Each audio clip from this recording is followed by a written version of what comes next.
Just when we thought it couldn't get worse, it got worse. Now, for those of you who aren't in the know about the new TKO league or the supposed TKO league that Dana White and Turkey Al-Sheikh supposed to be starting up, this is the more, I guess you could call it, recent update regarding to that league. So supposedly in recent news, it's looking like Dana White and the whole TKO boxing league is taking it upon himself to try to alter the Muhammad Ali Act for this new boxing league. Now, for those of you who don't know much about the Ali Act or don't know the significance of this act or this law, because it is a law, I did my own research on it because I didn't want to come off as uneducated when I'm talking about this. But from the research that I've gathered and from, hearing different boxers talk about it, I know this is a law that helps the boxer,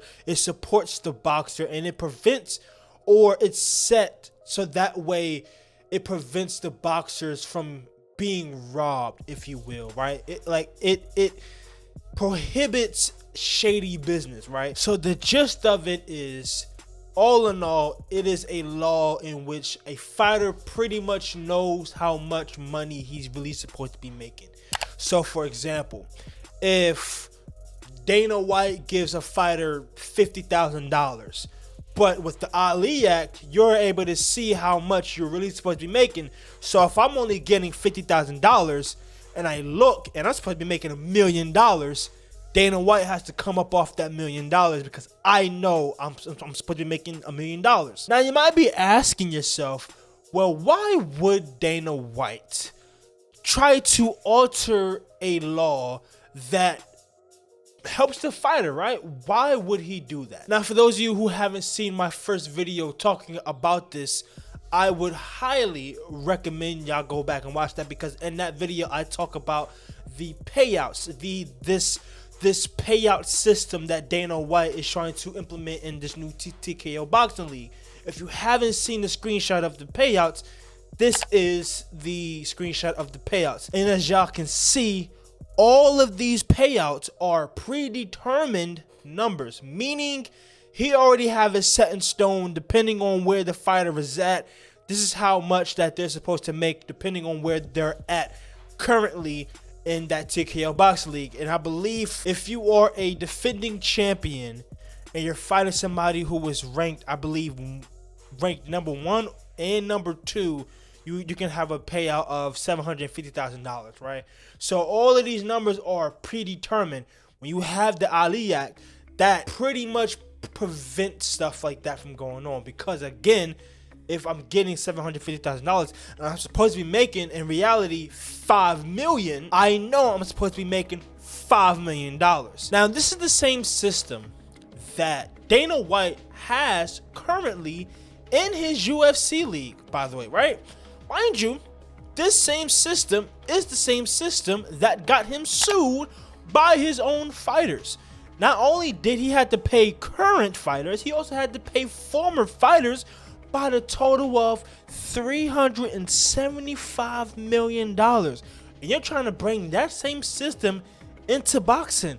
Yeah, that's not gonna work. I've said it before, and I'm gonna say it again in this video. The second you try to alter or do anything with the Ali Act, that is the second that this boxing league that they're trying to build up, this league is not set in stone. He's still trying to build this league up. He's trying to find fighters. He's trying to have his first event. This is something that he's building. The second you try to touch that Ali Act is the second your league is going to die. No fighter is going to openly join a league in which it's looking like you're trying to do some shady business, because that's exactly what is going on.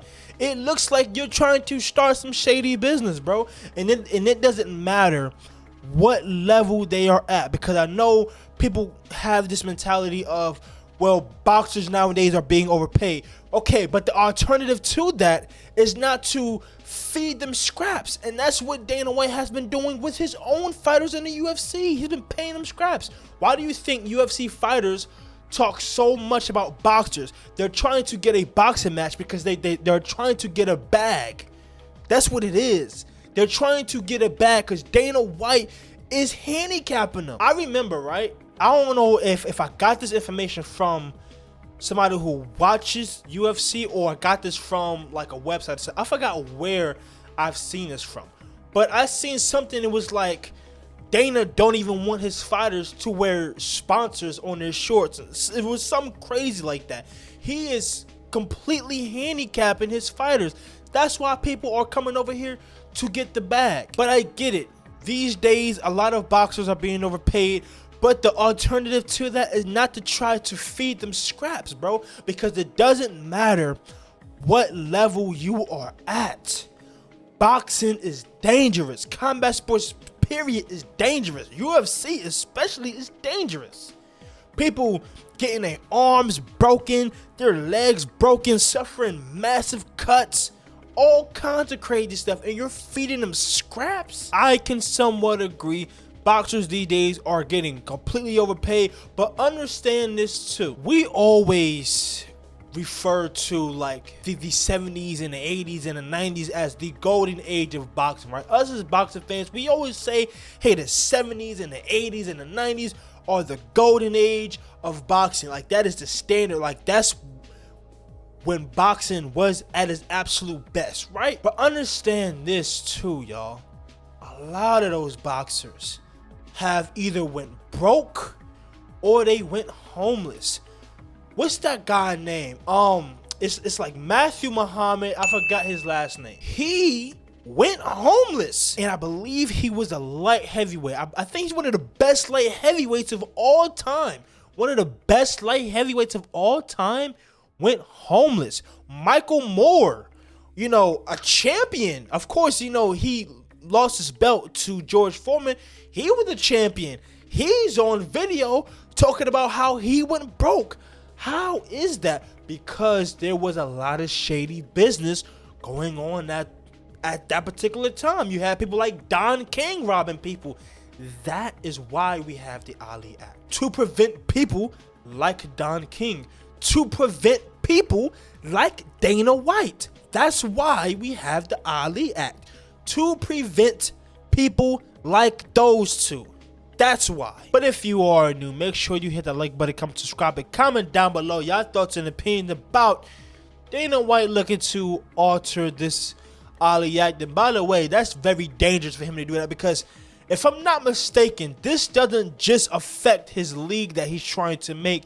If he alters the Ali Act, that alters everything that has to do with boxing, by the way. So just understand that if he alters, or if he's looking to alter the Ali Act, it doesn't just affect the boxing league. This affects boxing as a whole. This affects boxing as a whole. And if you are new, make sure you hit that red button that says subscribe and click that bell, and make sure that bell is turned on to all so you don't miss out on any future uploads like this one. And as always, it's your boy Remy, and I love you guys. And I will see you on the next one. Peace.